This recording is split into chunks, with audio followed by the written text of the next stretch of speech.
கை கால் வலி, மூட்டு வலி, இடுப்பு வலி, நெஞ்சு சளி, நரம்பு தளர்ச்சி, சோழருங்கெல்லாம் வாழ்ந்த காலத்துல இருந்து இந்த கோயில் இருக்கு. ஏற்காட்டில் சேர்வராயன் கோயிலுக்கு வந்திருக்கேங்க. ஸோ இந்த கோயில் இந்த ஏரியாலே ரொம்ப ரொம்ப ரொம்ப ரொம்ப ஃபேமஸ்ஸு.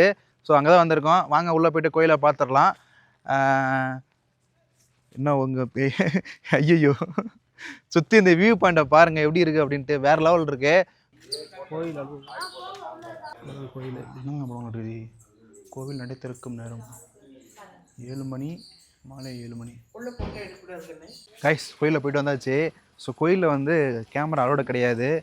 பட் உள்ளே போனதுக்கப்புறம் நல்ல வைப்புங்க. எப்படின்னா ஒரு குகைக்குள்ளார போகிற மாதிரி கீழே அப்படி குனிஞ்சு போகிற மாதிரி இருக்குது. அங்கே தான் உள்ளார சாமி வச்சுருக்காங்க. பட் ரொம்ப தூரம்லாம் இல்லை, சும்மா இங்கே தான் காருக்கு போகிறேங்க.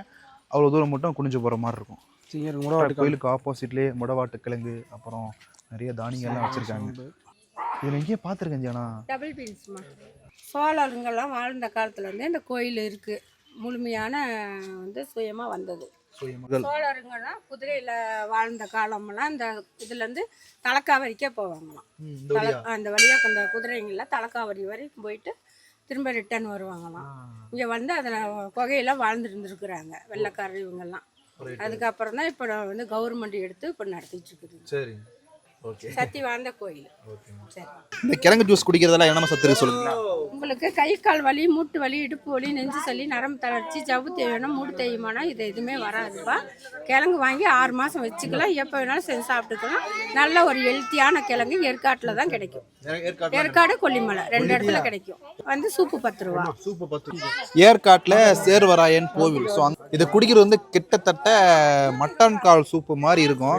ஸோ இதோட சத்துக்கள்லாம் வந்து நீங்கள் கேட்டிருப்பீங்க. கண்டிப்பாக வேற எங்கேயாச்சும் பார்த்தீங்கன்னா ட்ரை பண்ணுங்கள். அம்மா இது எப்படி சூப் போடுறதுன்னு சொல்கிறீங்களா? கிழங்க வந்து மேல் தோலை சீவிட்டு கட் பண்ணி போட்டு மிளகு, ஜீரகம், இஞ்சி, பூண்டு எல்லாம் ஆட்டி ஆட்டுக்கால் சூப் வைக்கிற மாதிரியே வச்சுக்கணும். அவ்வளோதான். ஓகே. நார்மலாக நம்ம சூப்பு வீட்டில் எப்படி செய்வோம், மட்டன் சூப்பு. ஸோ அந்த மாதிரி செஞ்சால் போகுதுங்க. அவ்வளோதான். நம்ம பெருசாக எஃபர்ட் போட்டு பண்ணுறதுனால இல்லை. நல்லா இருக்குது குடிக்கிறதுக்கு. அது எல்லாமே கிளி ஜிலின்னு இருக்கு. நல்லா சூடாக அந்த மிளகு காரம் நல்லா இருக்குது குடிக்கிறதுக்கு.